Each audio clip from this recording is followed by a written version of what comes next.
আসসালামু আলাইকুম, সবাই কেমন আছেন? আশা করি সবাই ভালো আছেন। আলহামদুলিল্লাহ আমিও ভালো আছি আপনাদের দোয়ায়। নতুন আরও একটি ব্লগে আপনাদের সবাইকে স্বাগতম জানাই। ব্লগের শুরুতেই রান্না বাড়া সব কিছু দেখিয়ে দিতেছি। এক চুলায় ডাল বসাইছি, আরেক চুলায় ভাত বসাইছি, আর মোবাইলটা হাতে নিয়ে শুধু এদিক ওদিক করতেছি। আর বাইরের ওয়েদারটাও দেখাই দিই। আর আমার পাকঘর যেহেতু কালা কুচকুচা, আর কি দেখবেন, পাকঘর মাঝে মধ্যে কালাকুলা থাকা ভালো। সংসারে কিছু জিনিস ভাঙাচোরা কালাচোরা এগুলো থাকলে মানুষের নজর লাগে না, বদ নজর এত বেশি খারাপ, বুঝছেন, উঠকেও হাড়িতে তুলে ফেলে।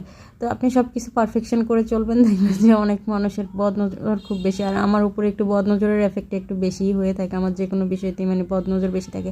আর আমি জানি না আমাকে মানুষ এত বেশি হিংসা করে কেন, আমি মাঝে মধ্যে চিন্তা করি যে আমার কি এমন আছে যার কারণে মানুষ আমাকে এত বেশি হিংসা করে। তবে আমাকে একটা আন্টি বলছে যে তুমি কারো কাছে মাথা নত হয়ে চলো না, বা ওরকম গৌরবও দেখায় না, মানে ওরকম যে কারো কাছে যে মানে ওরকম ইয়ে করবো, জানি না কী কারণে মানুষ মানে নিজেকে অনেক বড় মনে করে। আর আমার সাথেই মনে হয় এই ধরনের মানুষের পাল্লা পড়ে বেশি, যারা মানে যেগুলো আমি মানে একটু চুজ কম করে ওগুলো মানুষই দেখি যে বেশি বেশি আমার উপরে মানে আমার সামনে আসি পড়ে। তো যাই হোক, এটা হচ্ছে আমার মুরগির ডিম আমি সিদ্ধ করতেছি। আর এই পেঁয়াজ, এখন সামনে আমার পেঁয়াজ ক্ষেত করা বাকি, কারণ আমার খেতে পেঁয়াজ হয়নি এখনও। তো আজকে যাওয়া একটা লাউ হয়েছিল, লাউটা দেখে আমার মনটা অনেকটাই ভরে গিয়েছিলো, কারণ লাউ গাছটা যখন লাগাইতেছিলাম তখন একজন আমার বলছিল আল্লাহ খাওয়াইব নি।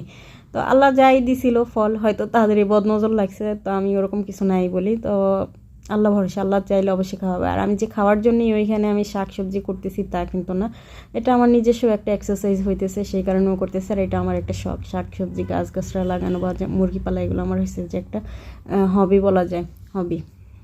তো লাউটা বাসায় না কাটার পরে মনটা আসলেই খারাপ হয়ে গেল যে লাউটার ভিতরে একদম পোকা হয়ে গেছে, হয়তো কোনো কিছু দিয়ে কেউ আলটাল দিয়ে নষ্ট করে রাখছিল। মানে মানুষের মনের ভিতরে হিংসা থাকলে যা হয় আর কি।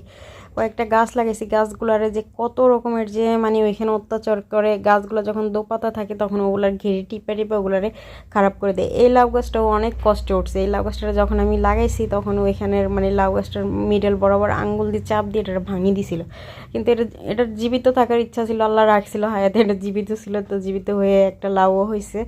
তো লাউটারেও মনে হয় কোনো কিছু দিয়ে আল দিয়ে খোঁচা দিয়ে রাখছে, এটার ভিতরে পুরাটাই নষ্ট হয়ে গেছে, পচা হয়ে গেছে। তো আমি মাঝে মধ্যে চিন্তা করি যে আমি তো কারো ক্ষতি করি না, আমার ক্ষতি কেন করে আল্লাহ? মানুষের কিসের এত হিংসা, মানুষের কিসের এত মানে আক্ষেপ আমার উপর? আমি তো কারোর প্রতি কোনো অন্যায় করি না, কোনো জুলুম করি না, তারপরে আমার কোনো কিছু মানুষের কোনো কিছু ক্ষতি করি না, তারপরে দেখা যায় যে মানুষ আমাকে দেখলে ভুরু কুচকে থাকে। কি অনেক সময় মনে হয় কি জানেন, মানে আমার হাজব্যান্ড মনে করেন একটু বয়স্ক, তারপরে একটু অন্যরকম দেখতে, তো সেই কারণে হয়তো মনে করে যে ওর বউ, ওর হাজব্যান্ড এরকম, ও কেন এরকম স্মার্টলি চলাচল করে, বা এই ধরনের জেলাসি থেকেও মেন্টালিটি থেকেও মনে হয় আমাকে হিংসা করে। তো যাই হোক বন্ধুরা, আল্লাহ হাফিজ, সবাই ভালো থাকবেন। ভিডিও শেষ, বাই বাই।